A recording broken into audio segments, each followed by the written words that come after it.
anggota Kopassus, prajurit Kopassus yang foto sama dia, karena melihat sosok Hercules ini pernah berjuang bersama-sama dengan senior-seniornya yang di Kopassus.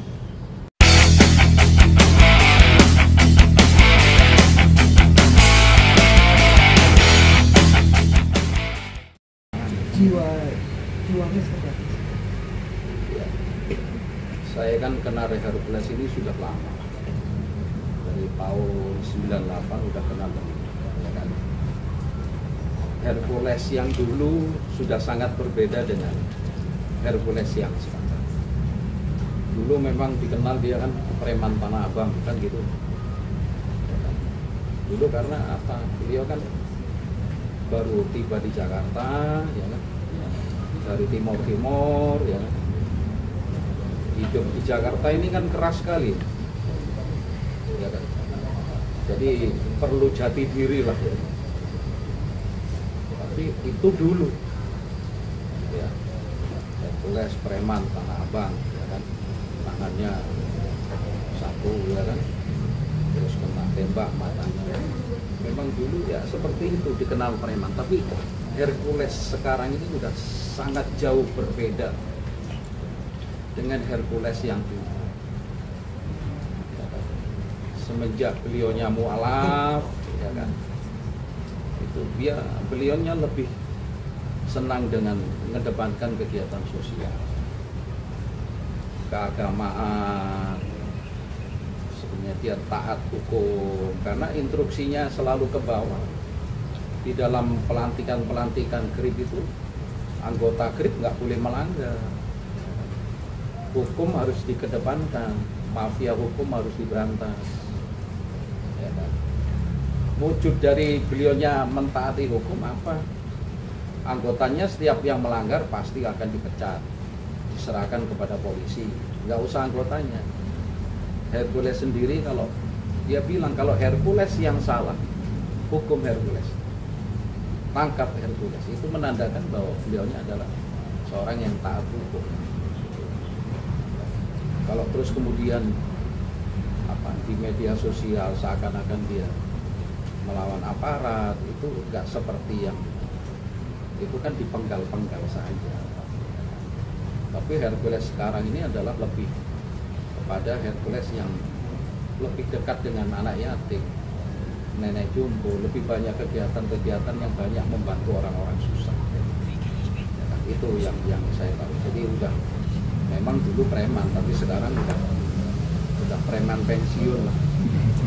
Beliau udah lebih pintar, makanya di dalam GRIP itu beliau punya advokasi, tim hukum sendiri. Jadi sekarang udah jauh berbeda, ya. Lebih kepada Islam. Kalau untuk terkait tahun 98, seperti apa sih jasa Hercules untuk saat terjadi Timor Leste itu? Kan gini, dulu pada saat Pak Prabowo, ya kan, 98 itu Pak Prabowo banyak disudutkan orang, dianggap, ya kan, dituduh sebagai dalam penculikan. Padahal kan tidak seperti itu jalan ceritanya, karena saya pelaku sejarah, tidak ada itu. Nah, Hercules kan di saat Pak Prabowo pada saat itu ditinggalkan banyak, semua meninggalkan Pak Prabowo, senior, teman-temannya banyak meninggalkan karena dengan cap, yaitu tadi 98. Yang setia itu hanya Timawar sama Hercules saja, karena Hercules selalu bilang, ya, siapapun yang menyentuh Pak Prabowo ya akan berhadapan dengan Hercules, kan. Jadi loyalitas kesetiaannya Hercules ditunjukkan dari tahun 98 sampai 2024 kemarin. Ya, dia tidak berpindah ke lain hati, dia mendukung Gerindra, dia mendukung Pak Prabowo. Meskipun saya tahu banyak dia ditawarin sama partai-partai lain atau pendukung-pendukung lain, gitu. Biasa kan ditawarin uang, ya. Bukan sedikit, banyak. Perusahaan ini lihat, tapi ya kan beliau nggak mau. Beliau tetap setia kepada Pak Prabowo. Kalau Hercules mau kaya mungkin udah kaya, ya kan? Tapi kan beliau nggak mau. bagi dia kesetiaan, loyalitas itu di atas segala-galanya. Kalau kekayaan, harta bisa dicari, tapi loyalitas, kesetiaan itu di atas segala-galanya. Itu yang mahal, nggak bisa dinilai dengan uang. Itu. Oke, untuk keterlibatan Hercules sendiri memperjuangkan Timur Leste itu seperti apa sih? Dulu Timur ya, saya masih mengalami perang di Timur tahun 95. Hercules itu dulu kan yang dibilang oleh senior saya TBO. Ya. TBO itu adalah seseorang yang diperbantukan kepada TNI, ya kan, untuk membantu mengangkat logistik di daerah pertempuran. Jadi misalnya Kopassus nih mau bertempur masuk kolam atau masuk hutan, rangselnya per orang itu paling bisa bertahan untuk 1 minggu. Padahal kita mau masuk kolam di hutan selama 1 bulan. Nah, TBO inilah yang membantu para prajurit petempur Kopassus ya kan, atau siapapun ya kan, membawa logistik.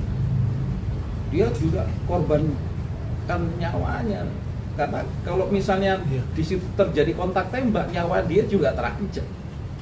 Jadi Kopassus atau saya merasa terbantu dengan TBO ini. TBO ini perannya sangat penting sekali. Tanpa TBO kita tidak akan maksimal menjalankan tugas kita sebagai prajurit tempur di lapangan, ya kan? Karena apa? Mereka lebih banyak membawa logistiknya daripada kita. Itu. Tapi banyak yang meremehkan TBO gimana, Pak? Artinya mungkin statusnya dia membantu, tapi sebenarnya juga taruhannya nyawa. Oh iya. Nah kalau sekarang kita misalnya nih, pada saat gerak terjadi kontak tembak, apalagi Timur ya pada saat itu, wah itu ngeri gitu. Ya dia juga ditembaki. Ya kan? Ya kalau dia kena ya mati juga. Berarti kan taruhannya nyawa juga. Bener gak? Berarti kan dia membantu kita juga merasa terbantu dengan dia, saling membutuhkan dan saling berterima kasih. Jadi ya salah kalau terus kemudian dibilang TBO itu nggak punya peran, salah. Apalagi Hercules, ya kan, pada saat itu juga dipercaya oleh Kopassus, ya kan, itu senior saya itu, untuk menjaga, diberikan kunci gudang. Kunci gudang ini, di dalam gudang itu ada logistik, ada munisi, ada senjata. Kira-kira kalau seseorang dikasih kepercayaan untuk memegang kunci gudang ini, orang itu sudah diukur nggak kesetiaannya? Pasti sudah terukur kan kesetiaannya kan. Dan itu kalau misalnya nanti tim A ini kembali ke Jakarta digantikan tim B, tetap akan menggunakan ini. Karena apa? Kita nggak mungkin pakai orang baru yang belum tentu kesetiaan loyalitasnya teruji, ya itu. Jadi jasanya ada, bukan nggak ada. Berarti dengan keterlibatan Pak Hercules di 98 di Timur, ini kan kita sangat dekat dengan Kopassus dan bahkan Purnawirawan ya. Berarti tidak betul ya kalau memang Pak Hercules tidak menghargai salah satu dari Purnawirawan, kan lagi rame ini dibilang tidak menghargai ya. Lu sekarang makanya wajar kalau misalnya ada kayak kemarin rame nih ya, Hercules, banyak prajurit Kopassus yang foto dengan Hercules. Bukan dilihat Hercules sebagai premannya, tapi Hercules ini pernah berjasa juga, pernah ikut Kopassus selama, kalau nggak salah itu zamannya Pak Luhut Panjaitan, beliau, ya kan? Jadi prajurit-prajurit ini melihat, oh Hercules ini sosok yang pernah berjuang juga bersama Kopassus, ya kan? Dekat dengan senior-senior yang Kopassus. Dia punya bintang Seroja juga, ya. Kan kadangkala institusi Kopassus, marinir ataupun pernah memberikan kehormatan kan, kehormatan kepada siapapun. Kalau Hercules ini lebih daripada itu, karena dia pernah ikut Kopassus lama. Jadi sosok ini sosok yang fenomenal juga, fenomenal. Ya kan, jadi anggota Kopassus, prajurit Kopassus yang foto sama dia karena melihat sosok Hercules ini pernah berjuang bersama-sama dengan senior-seniornya yang di Kopassus. Fenomenal, pernah di Timur gitu ya kan. Jadi nggak bisa dibully. Wah, ini Kopassus foto dengan preman, jangan dilihat premannya ya kan, tapi lihatlah bahwa mereka melihat bahwa Hercules ini pernah berjuang dengan senior-senior kita yang di Kopassus. Makanya kan ya pensiunan lah meskipun pensiunan itu ya kan, milisi ya kan, dia berjasa loh dulu milisi ya kan, dia yang pro Indonesia loh. Berarti dia berjuang untuk Indonesia loh, untuk negara loh, bener nggak? Itu ya. Jadi bukan dia nggak berjasa, dia ada jasanya juga. Oke, terakhir Pak Kopra, lagi ramai ini kan muncul banyak pihak anggota dewan, bahkan praktisi hukum yang cari panggung ya bahasanya atas kasus ini. Seperti apa nih melihat hal ini gitu, fenomena ini? Ini ya, ini kan masalah ini kan sebenarnya masalah yang nggak perlu dibesar-besarkan ya kan? Karena sosok Hercules yang sekarang ini bukan Hercules yang dulu benar-benar preman yang ditakuti. Kita ini harus menjadi manusia yang bijaksana. Apalagi misalnya anggota dewan, dia kan milik rakyat ya. Dia juga kan rakyat. Hercules juga ini kan rakyat ya. Janganlah terus kemudian, harusnya kan memberikan edukasi. Kalau memang salah ya dia sebagai anggota dewan panggil Hercules ya kan, beritahu, nasehati. Dia kan rakyatnya dia juga. Ibaratnya kan begitu, jangan malah digiring opini ya kan, penggiringan opini supaya Hercules ini ditangkap kan gitu, supaya nanti dia dipenjarakan kan kalau bahasanya itu pernah saya dengar itu kan baru kerucu-kerucu ya kan, yang apa namanya, yang Suara. Yang bersuara. Iya, yang di atasnya dia kan belum ditangkap. Kan digiring opini seakan-akan loh ini Hercules belum ditangkap kan gitu. Kan nggak boleh. Hercules ini adalah seorang yang sangat dekat dengan anak yatim, nenek jompo, fakir miskin.